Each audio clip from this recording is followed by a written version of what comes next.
Let me tell you something most people won't say out loud. If your life feels stuck, it's probably not because you're lazy. It's not because you lack motivation. And it's not because you're broken. Most people feel stuck because they're living inside a loop they can't see. A loop that steals your time, one ordinary day at a time, while you keep telling yourself, next week I'll get serious. But next week becomes next month, and next month becomes next year. And the scary part is this: you can be smart, talented, even hardworking, and still stay stuck. Because your brain is protecting you from discomfort, not guiding you toward growth. Today, I'm going to show you the real reason you feel stuck, the 3 hidden traps keeping you there, and a simple reset you can start in the next 24 hours to get momentum back. If you've been quietly thinking, "What's wrong with me?" Good, because the answer is not what you think, and that's what makes it hopeful. When people tell me they feel stuck, they usually describe the same things. They say, "I'm busy all day, but nothing changes." Or, "I keep starting, then I stop." Or, "I know what I should do, but I just can't make myself do it."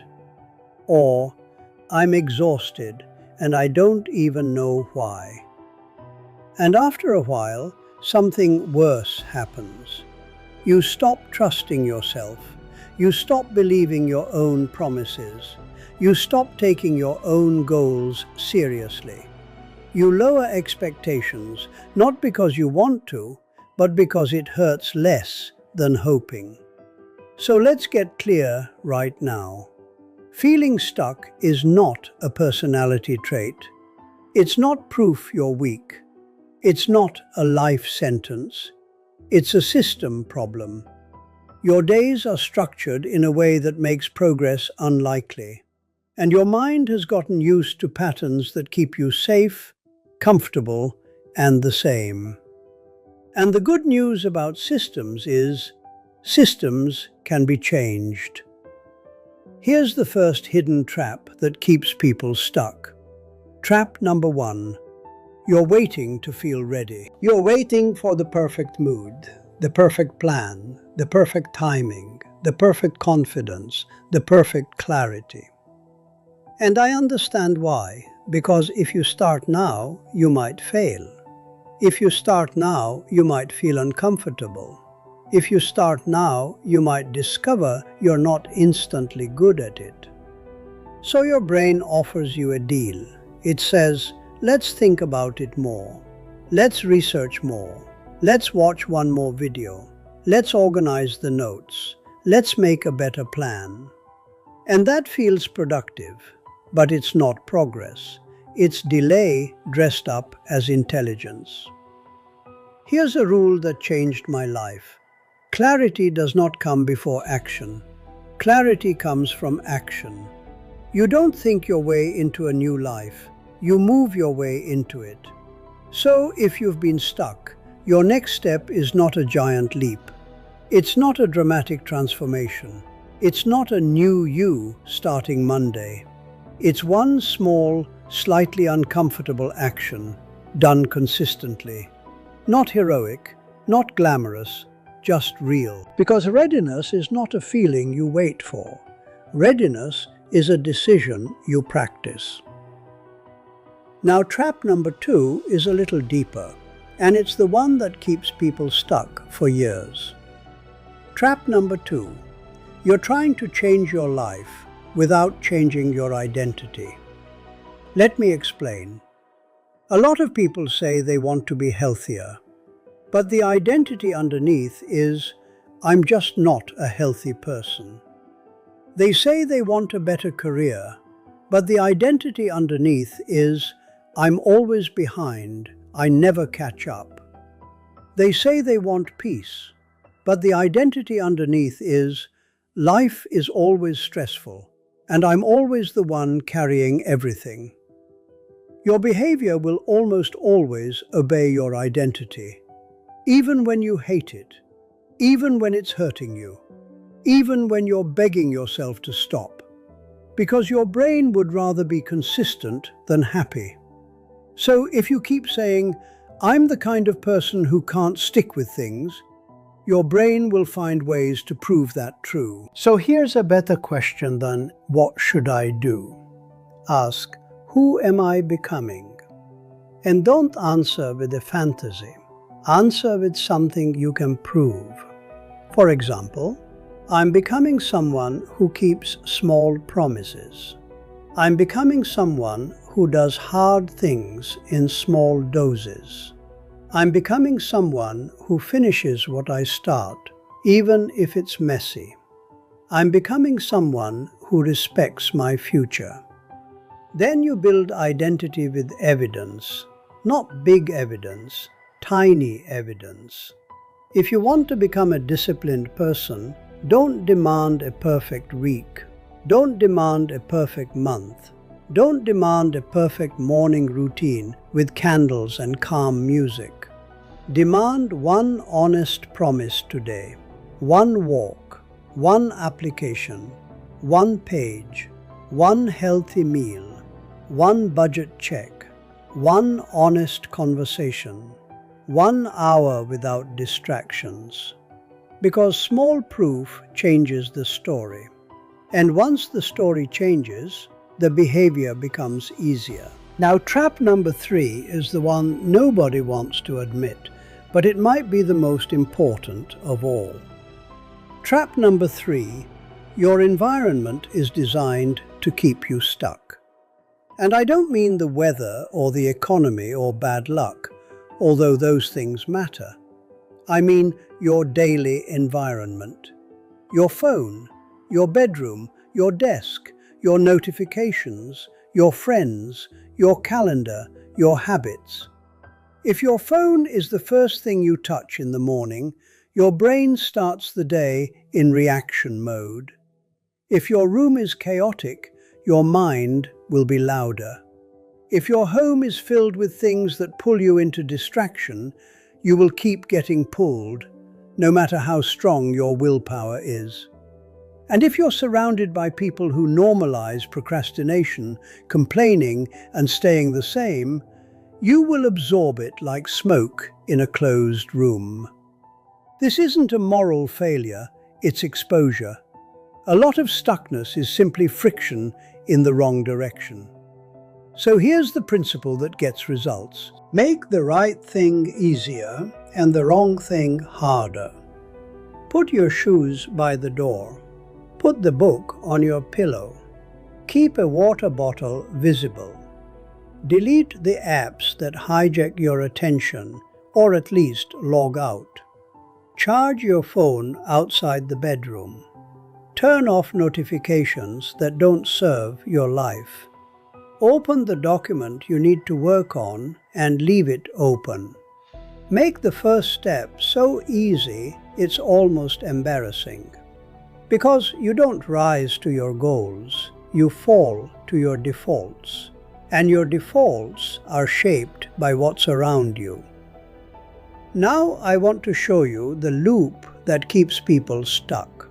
Listen carefully and see if this feels familiar.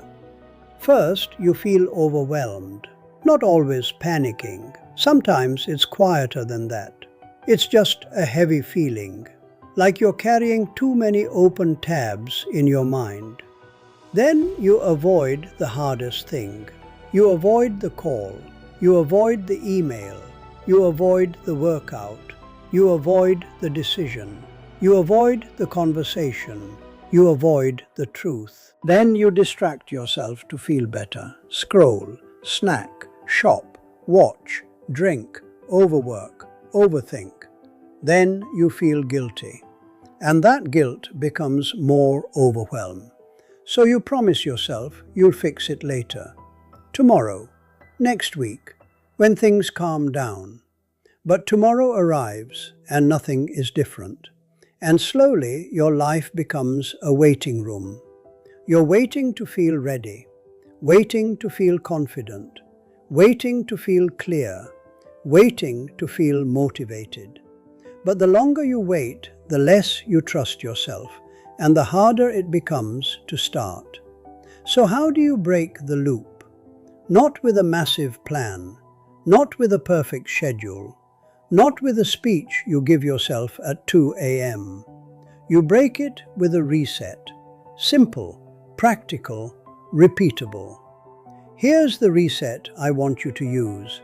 I call it the 3-part reset. Step 1. Name the real problem in one sentence. Not a paragraph, not a life story, one sentence. Examples. I'm stuck because I'm avoiding one important decision. I'm stuck because I'm trying to do everything, so I do nothing. I'm stuck because I'm scared to be seen starting at 0. I'm stuck because I keep fixing small things instead of facing the big thing. Be honest, but don't be cruel. You're not writing this to shame yourself. You're writing it to see the truth, because you can't change what you won't name. Step 2. Choose the smallest next action that creates evidence. Evidence beats motivation. If you wait for motivation, you'll keep waiting. So pick something small that moves the needle. Write for 10 minutes. Walk for 12 minutes. Send one message. Pay one bill. Apply to one job. Clean one corner of one room. Book one appointment.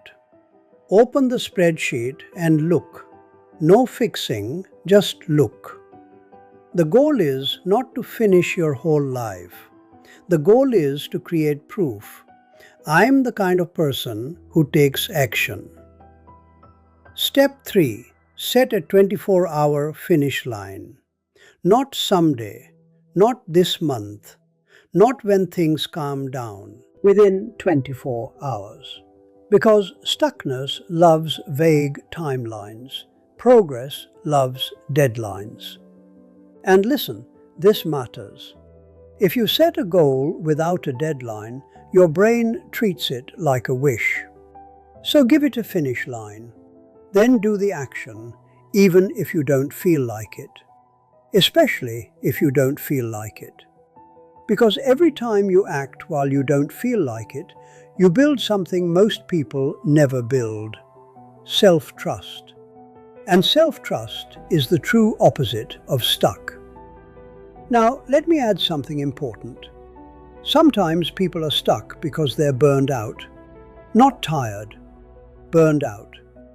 If you've been pushing for years, carrying responsibilities, raising kids, dealing with conflict, health stress, financial stress, your nervous system can get stuck in survival mode.